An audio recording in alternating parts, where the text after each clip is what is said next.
आज चलतु बनैबा एक क्विक आउ हेल्दी ब्रेकफास्ट इंस्टांट इडली रो रेसिपी ता बनैबा आमे सुजी रे बा रवा रे।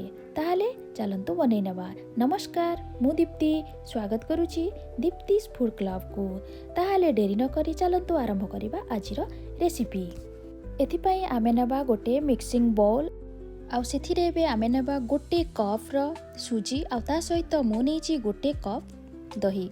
सुजी आउ दहीर परिमाण मु एठारे समान नेची। एहाकु एबे आमे मिक्स करि देबा। सेथिरे पानी दे एहार गोटे बेटर आमे बनै नेबा। इडली रो बेटर जेमिति बना जाए आमे एहार कंसिस्टेंसी को सेही भली भाबरे बनै नेबा। ए बेटर को एबे आमे मिनिमम 15 मिनिट रेस्ट पाई छाडी देबा। एबे चलंतु बनेबा एक तड़का। एबे ए बेटर रे आमे तार गोटे तड़का दबा। तड़का बनेबा पई आमे गैस ऑन करि नेबा। आउ एबे आमे सेथिरे नै जिबा गोटे पैन गरम होई गला परे सेथिरे आमे देबा 2 टेबल स्पून ऑयल बा तेल गरम होई गला परे एबे आमे देबा किछि सोरिष ता सहित देबा चना डाली आउ देबा किछि बेरी डाली आउ एतिरे मु देई दुची किछि हिंग यार टेस्ट को एनहांस करिबा पई।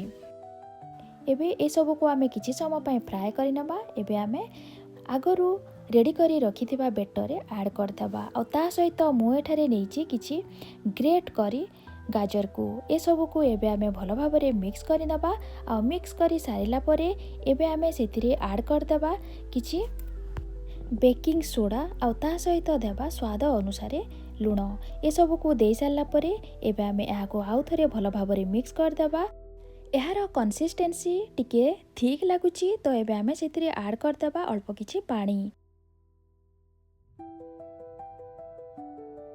एबे चलंतु इडली रो ट्रे रे आमे लगै नेबा। एबोली भाबरे तेल बा ऑयल को एबे आमे सेथिरे देई देबा आगरु रेडी करी रखिथिबा बेटर को।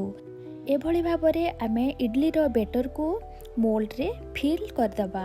एभली भाबरे फिल करी सारला परे आमे आगरु गैस उपरे पानी को गरम करी नै जे इडली को स्टीम करिबा पई एबे एथिरे आमे गोटी गोटी करी सब ट्रे को देई देबा। इडली रो स्टीमर रे सब ट्रे को देई सारला परे एबे हाको आमे 15 मिनिट मीडियम फ्लेम रे स्टीम हबा पई छाडी देबा। एहा एबे 15 मिनिट होई गलानी। ताहले चलंतु चेक करि नेबा एहा स्टीम होईची कि नाई। एबे देखंतु एहा भलो भाबरे स्टीम होई जाईची। एबे ए सब को आमे गोटी गोटी करी बाहर करि नेबा। आ एहा को 2 मिनिट ठंडा हबा पर्यंत छाडी देबा।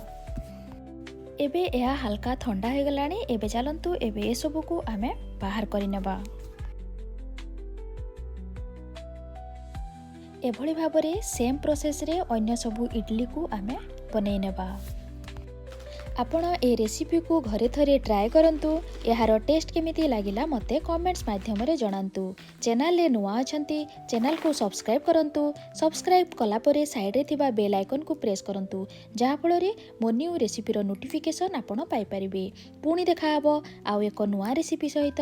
सेति पर्यंत जय जगन्नाथ, जय मां समलेई।